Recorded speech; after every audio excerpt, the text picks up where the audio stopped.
So let's talk color temperature. As an artist, you might have heard other artists talk about warm colors and cool colors, warmer colors and cooler colors. So I'll talk a little bit about all of those concepts in this video.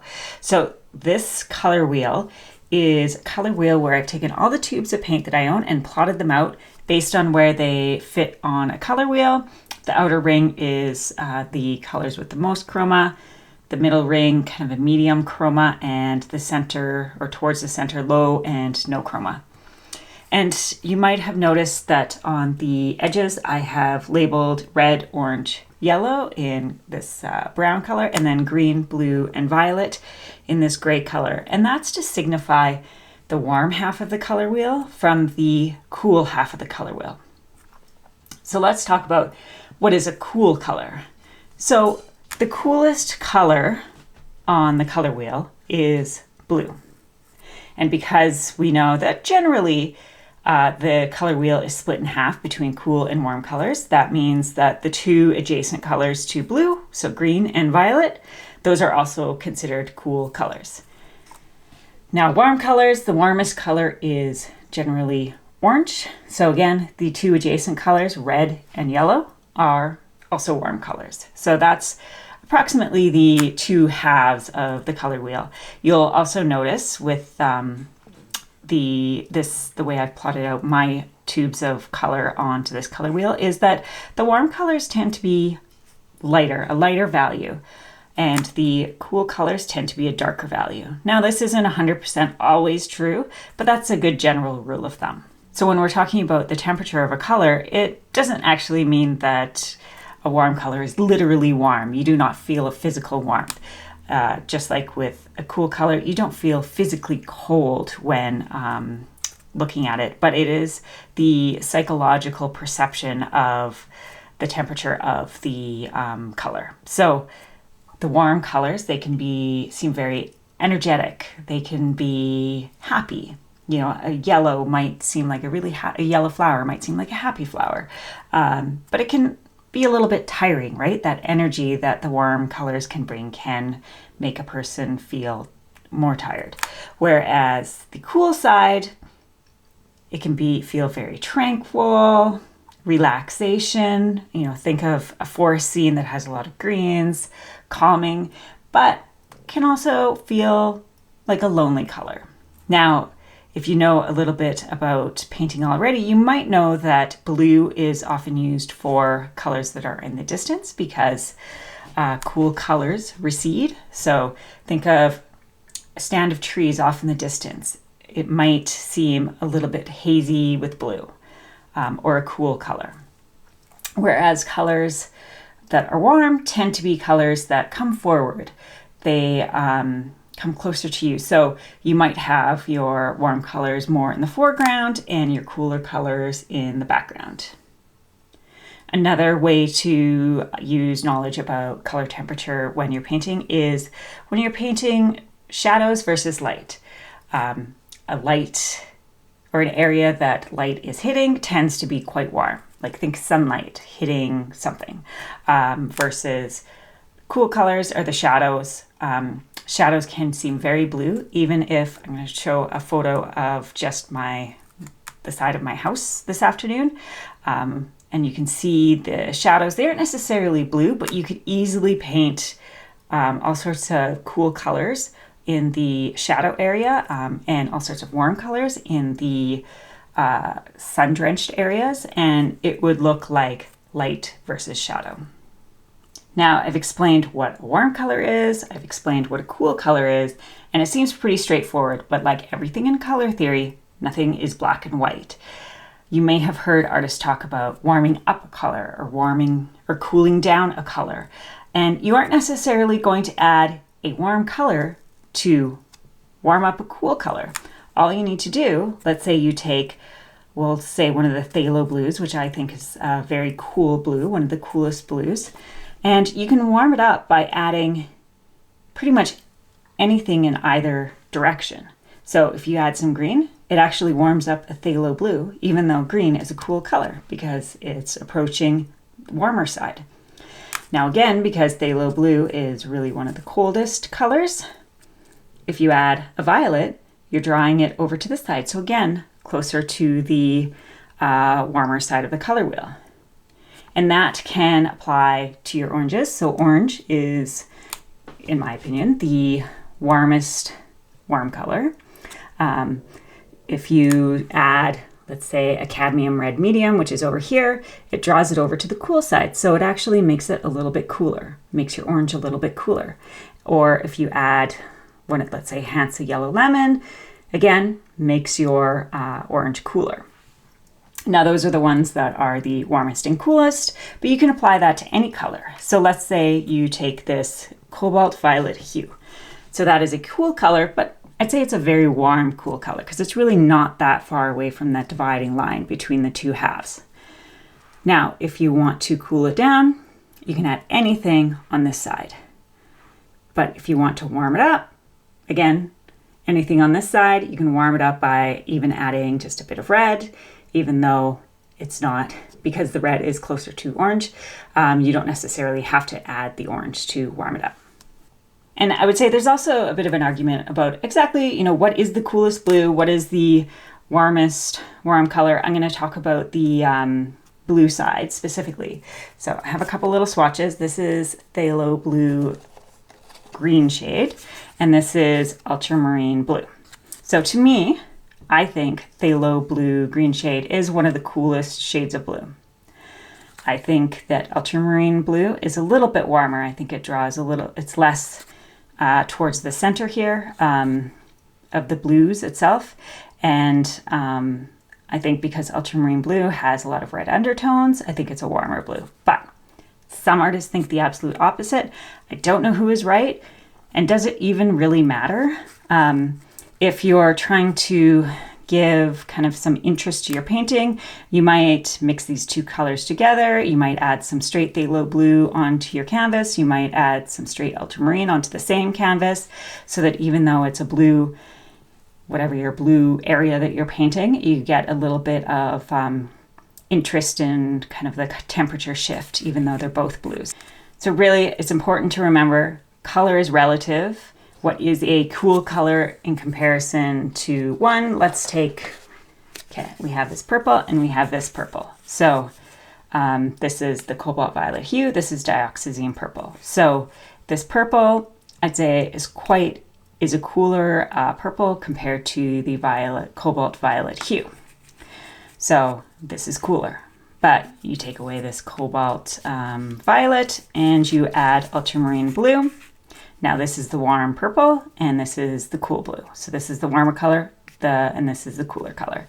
So really whether something is cooler or warmer, it just depends what it's beside. So again, I'll use a couple different examples again. So bring back the cobalt violet hue and then I have some quinacridone red. Now cobalt violet hue is cooler than the quin red, which is warmer than the cobalt violet hue. But again, take away the cobalt violet hue, add orange. Now orange is the warmer color and the quin red is the cooler color. So everything is relative when it comes to color.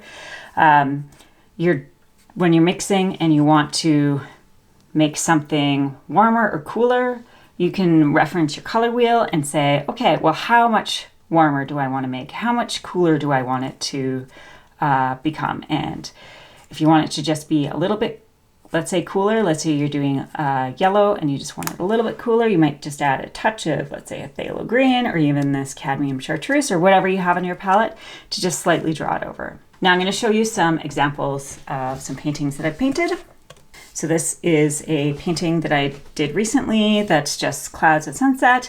So of course the area that the light is hitting most strongly, I put as a light yellow, and the area of the cloud that is more in shadow, I didn't choose to do a blue, I chose to do a purple. So it was not super cool. I wanted a warmth through all the clouds, but having a cooler color definitely makes the overall cloud seem warm, but also helps show the form so that the part of the cloud that's in shadow is clearly in shadow and also kind of receding back.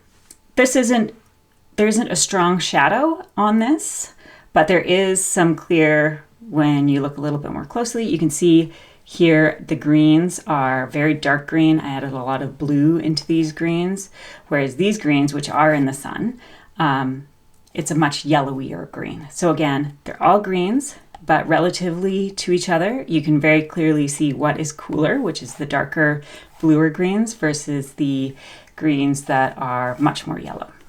This is another example of using blue to create really dark shadows, and they kind of pull back. Now you can barely tell this is a blue. This is probably looks more black. It's probably blue and some purple. And you can see I did some lighter purples to show shadowy areas, but not necessarily the darkest shadow areas, and just to add some interest. But you can see right here, you can see I put yellow, so that would be some of the brightest part of this leaf, and this would be where the light is hitting, just a small piece where the light is hitting, and then of course right beside it is the darkest blue shadow, or purpley blue, and very, very clear to understand what's going on there.